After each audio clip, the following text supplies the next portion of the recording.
Hi, good morning, good evening, good afternoon, good day, good week, good month, whatever it is. May it be miraculously better than what you imagined it would be. Even if you imagine something extraordinary, may it be better and better and better and better than that. Today's topic is Whispers of Wisdom. This is a card deck that I did many years ago now of photographs I took around the world. This is actually a photograph I took from a deck of a ship once, a sunset, and they've not been altered, colored, upgraded, or any way. They're exactly like I shot them from some little insignificant model of an iPhone. So I'm encouraging you to look, look and see and listen. Whispers of wisdom. I'll draw these out and then we'll see what we may can learn from them as I draw them out. And they're available marthacreek.com if you want a deck of them or just tell me. So the first one is a similar view. It says, I accept change. So how much do you actually accept change? How easy is it to you accept change? In workshops, sometimes I say, who here likes change? And people will throw up their hands like, oh yeah, I like change. And it's like, okay, well, while you've been in here at the workshop, I parked your car. It's not where you left it. You think you would like that? So do we really like change, or are we really under a spell, a notion, a platitude of I like change, oh, I'm a change agent, versus I like change when it's on my terms and life won't consult us. Have you noticed? It's changing. It's changing. Attitudes change. Health changes. Wealth changes. Mobility changes. Ideas change. The world's change. Artificial intelligence changes things. How are we going to be with this change?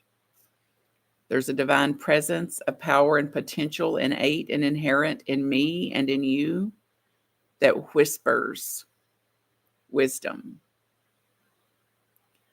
Let it be. Let it be. Let it be. The next one, Whispers of Wisdom, is the world changes every time I choose peace. So we claim we want there to be less war. In the war in me. In the war in this interaction I'm having with somebody. In the war in the way my mind is volleying something back and forth. Work there. The biggest contribution I can make to a world of peace, a world as peace, is to make peace in my own soul, in my own heart, in my own mind. It's a full-time job.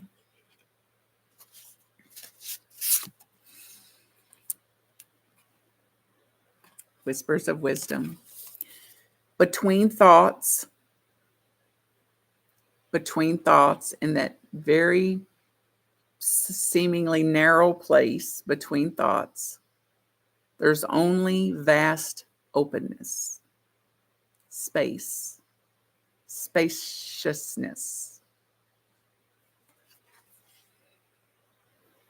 Take a moment here and experience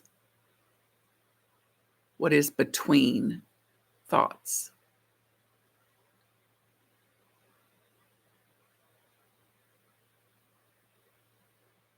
The space between thoughts.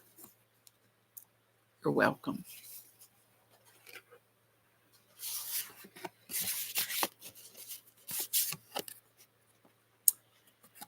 This one says, what old patterns are running my show?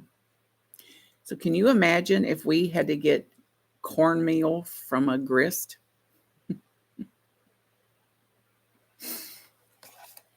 And how much we're still doing that? Like just this morning, someone said that they just got a brand new bedroom suit and how sad and disappointed they were because the bed couldn't go in the middle of the wall where it's supposed to go. And then she had a clearer thought that said in it, who said the bed had to be in the middle of the wall? Do you believe that too? Where did the belief come from? It prompted in me, we laughed out loud together. It was poignant. And then I remembered the story, the metaphor of women in the South, some girl putting a ham in to cook and cutting the ends off the ham. And the younger girl saying, why are you cutting the ends off the ham? It makes no sense. That's just wasting that part of the meat. And she said, well, that's how you cook a ham. And she said, well, no, that makes no sense. Like, why would you do that? And she said, I don't know. That's the way my mother did it. So she asked the mother, and the mother said, that's the way my mother did it. And then they finally got to great grandmother, and she said, what are you talking about? And she said, well, no, you wouldn't cut the ends off the ham. And she said, well, you did it. And she said, well, I did it because it wouldn't fit in the pan I had. The ham wouldn't fit in the pan I had. I had to cut the ends off of it to get it to fit. So what are we still doing that we've not questioned? Does this make sense? Why am I doing this? Where did this come from? What was the origins of this? Where did I first pick that thought? Where did I first start to believe that? And to say, regardless of where they put their bed, I'm going to put mine where I want it, where it's practical, comfortable. And I had to do some of this. Some of you know that I set up a household 3 years ago now when I hadn't had a household or a place to stay physically. I was roaming and living somewhere different every few nights in most cases, sometimes every few weeks. And I was now stocking a house and getting furniture, and people were insistent that I have a bedroom suit. And I said, I don't want a bedroom suit. I'm not getting a bedroom suit. I don't want drawers. I don't need drawers. Less is more with me. And I'm not putting it in there. I don't want that. I don't want the space filled up. I want spaciousness. I want room instead of things in the room. So I want a bed and a nightside table to put a lamp and a place to charge the phone. So a bed and a nightside stand. That's what's in my bedroom. And I've since put a little card table in there that I use as a desk when I have guests for me to sit at to do things like this if there's somebody in the house. So I had to break out of some of those traditions. Now, you're free to have a bedroom suit or not have a bedroom suit. Have what the heck ever you want. I just know it's not care for my soul. And the more things I have, the more encumbered I feel. So I've got to be careful not to bring in more things and to fill up the space. That's one example of 100 of those for me. How many times have we prayed and sung and said and intended that we are one? So whatever I do to me, I do to you. There's scripture that informs us about this. The least. We are one. Get a sense of this in your soul today. What if it's true? What if it's true that we're in a quantum field? So the thoughts I hold today are affecting all. The emotions I suppress, depress, deny affect others. Butterfly effect. What would you do differently today if you actually believe this and aligned with it? What would you do differently? Whispers of Wisdom. This one says, I stopped seeking anything from another human being. So think about the energy that you spend seeking their love, seeking their approval, seeking appreciation, Seeking acknowledgement. Did they notice? Do they care? Seeking their respect. And watch how it drains off your vital life force. Suck the soul right out of you, nearly out of me. So get a sense then of what it would be like and who you would be if you were freer of that seeking. If I'm going to be about being love, being appreciative, being the one who recognizes, being the one that acknowledges, being the one that expresses instead of seeking someone else to do it. And then use the vital life force for what I want to cause and create versus what I can't cause or create or control. Doggone it. This one says a lot of people think this was shot in Malaysia or Thailand or some place like that. Bali. Some people guess Bali. I don't put where these cards were shot because I want people to have their own experience of them. This one was shot actually in a botanical garden in Florida. And it says, and this was inspired, Charles Fillmore said something like this, the founder of Unity.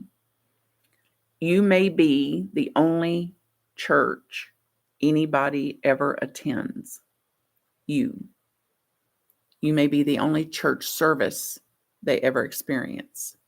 You may be the only minister, the only pastor, the only chaplain, the only prayer that they ever experience. What's the message of your church? The church of you. What is your teaching? What are you modeling? What are you expressing? What are you atoning? And how would you live differently today if you believed or understood or even contemplated the possibility that you may be the only experience of God somebody else has? I'll be different today as a result of that, which I've read and touched and held many times and said, like, I'm new in it again today as a result of this. Some of you will recognize this one.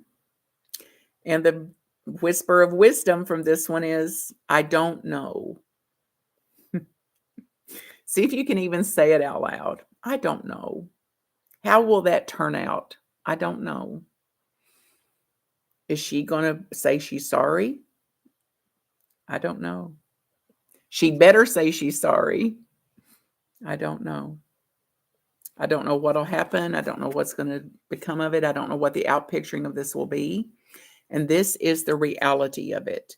And for me, it's God as reality, not Martha's reality, which is a false reality. This has been one of my primary spiritual practices for decades now. And I couldn't say it. I was so afraid of saying, I don't know. It comes from a lot of wiring, a lot of fear and not knowing, and I better know. And if I don't know, I better figure it out. And so that I know, I need to know what I need to know when I need to know it. Likely from being the oldest born into a family of youngest, and that somebody around here better know what's going on because this is going to be problematic, and then taking it on as my responsibility. I had early in my career, I had coaches saying that this was one of my crosses to bear, the fact that I don't know. And I carried it around like that for a few years, and I realized I don't know is the actual truth of it.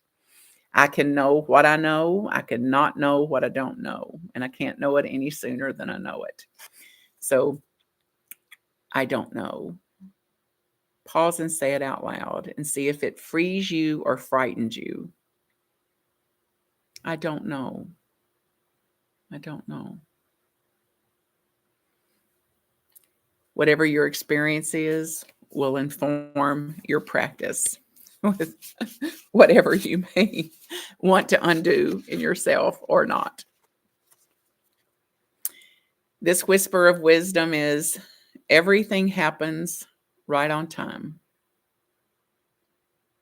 Not my timing, for sure. If it was my timing, all those images of war would be over. So, something I can't comprehend or understand. It's happening on a divine timing, not my timing. This means how people will awaken or get sober on its timing, not on mine. When people will stop doing some of the insane things they do that causes them to stay in a life experience of insanity.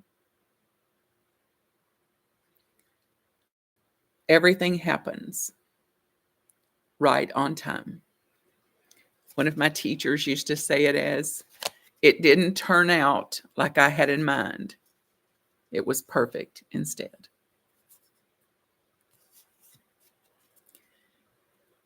The rains will come over and over and over again. In drought, and as flood. And if I resist drought, then I will suffer. If I resist floods, then I will suffer.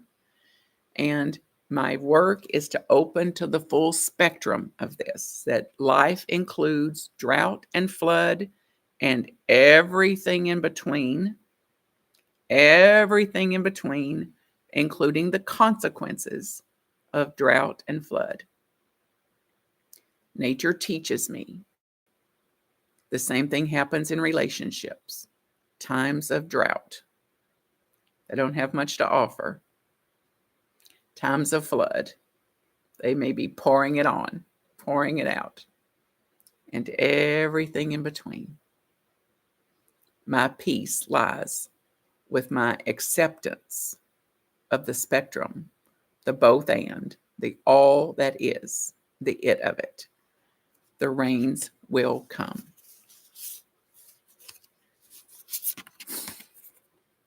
I'm in charge of me. Oh, very, very scary at times. I'm in charge of me. You're in charge of you. When we're in our highest brain, when we're in our lower, more reptilian, regressive brain,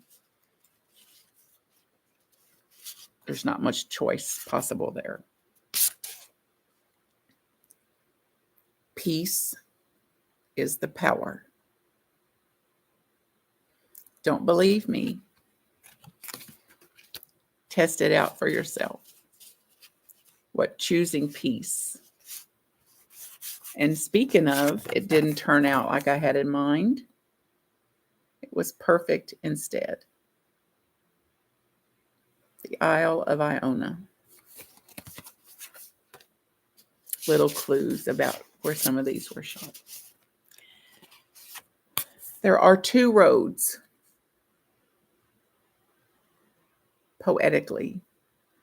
Two roads. There are two roads, two paths. One hurts. One doesn't hurt as much. A path of resistance, pain, suffering. A path of surrender. Uncomfortable, hurts less.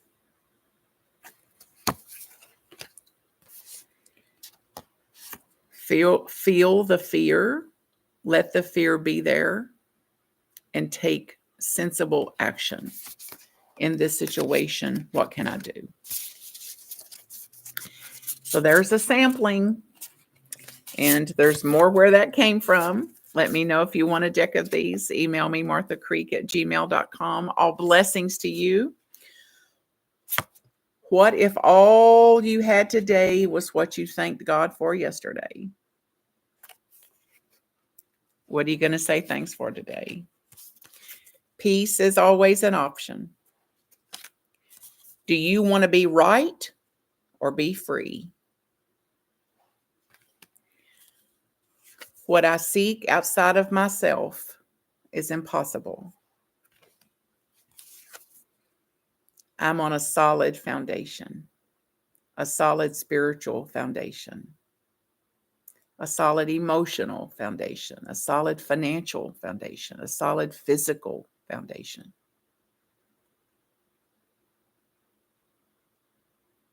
I am. I take responsibility for my own emotions.